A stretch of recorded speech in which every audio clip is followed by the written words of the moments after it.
I think it's really hard to distinguish because I mean I'm not sure if I'm going through depression, but it's a really really bad feeling, and it feels like it's just getting worse and it's not getting better with time.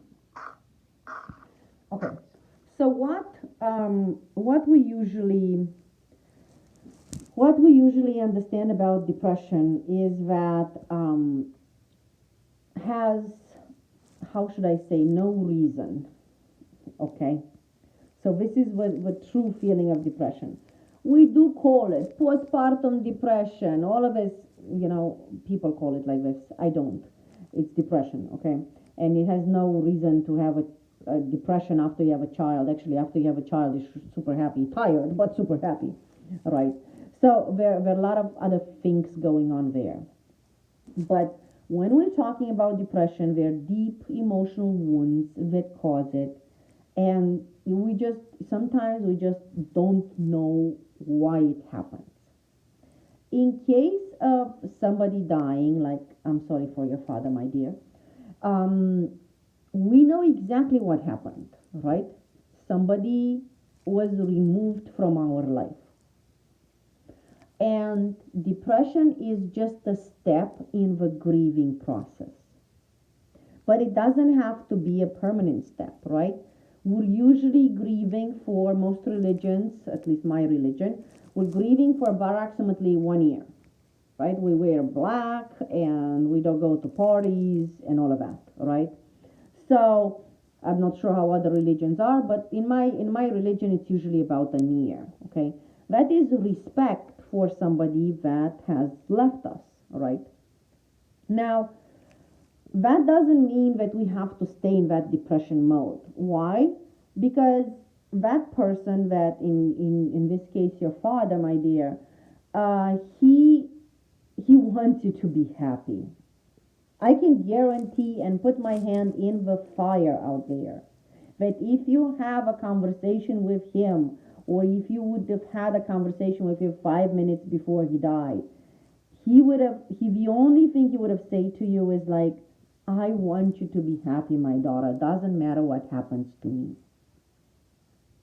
So as soon as we realize this by feeling it, not by words, because maybe my words are going to just fly by your ear and say, well, I know that. And you're just going to disregard it.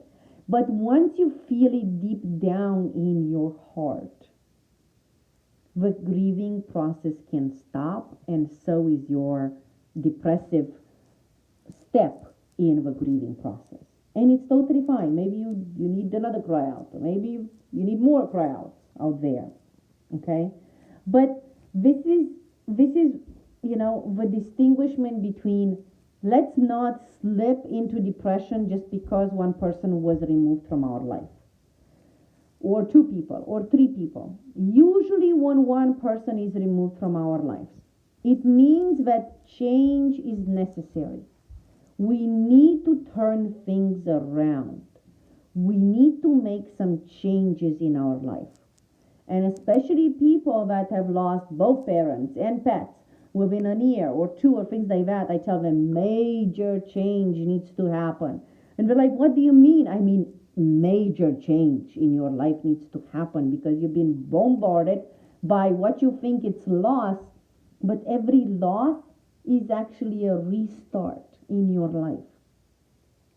So if you think like that, if you think that, your parent would want you to be happy, and how can you restart right now and make, how should I say, make a thing from respecting that parent, right? If you think like that, everything is changing. For example, when I came out of depression 16 years after my mom died, I said to myself, I am such a freaking idiot.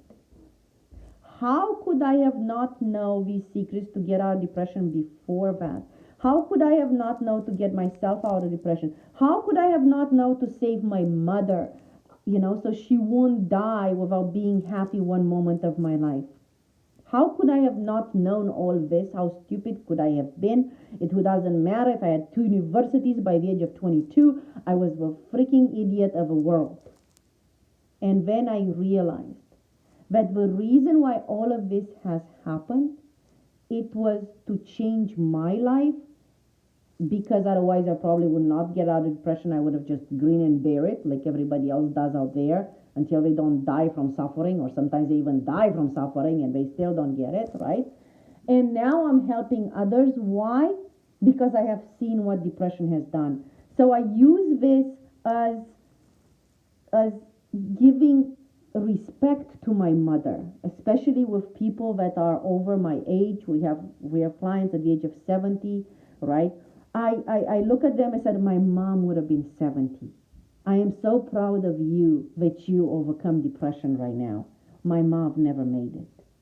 So you see, I turned things around to give respect to her, even if I lost her in extreme circumstances. And I turned my life around because I'm not going to bring her back from the dead. That's not going to happen, okay? There is nobody immortal on this world, seriously speaking. Let's get real, okay? But we have to take the best out of everybody, every pet that's lost, every parent that's lost, every friend that's lost. We have to take the best out of it and prove to them that we are worthy of them, that we can overcome our own problems and they can be proud of us.